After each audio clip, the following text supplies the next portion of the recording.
Sa lahat ng mga Pilipino. Ako po ay isang content creator dito sa Mindoro, pero napakaliit na content creator. Nais ko lang magbigay ng salubin patungkol sa nangyari sa ating bansa, kaguluhan. Kaya lang maganda ang ginagawa ng Marcos administration ngayon.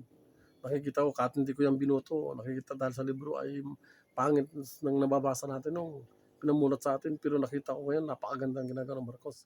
At sa panahon ngayon, yan lang ang nagsiwalat ng mga matitinding katiwalaan sa gobyerno na hindi kinaya ng mga lahat ng naging presidente.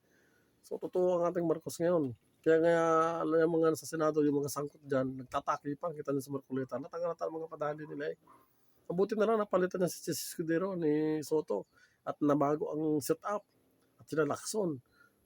Magkakaroon ng independent body. Napakaganda. Kaya lang, may problema naman tayo ngayon. Itong gusto nila papagsakin ng Marcos sa pamamagitan ng people power. So, huwag tayong papayag dyan sa Maynila. Kung malapit na ako doon, sasama ako doon para makiisa, para hindi para pabagsakin ng Marcos, kundi ang panagutin ng mga Duterte sa mga nangyari sa ating bansa.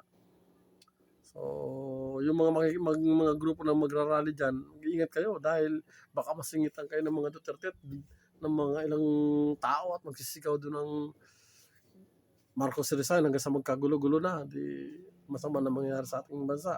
Gustong-gusto nila magkagulo. Gayanin yung lalaki tawag na sigaw ng sigaw doon sa Facebook na napapanood ko. Gawin natin kagaya ng sa Nepal, sa Indonesia, yung lalaki na matatapang, mga warrior. Hindi naman tayo mga warrior.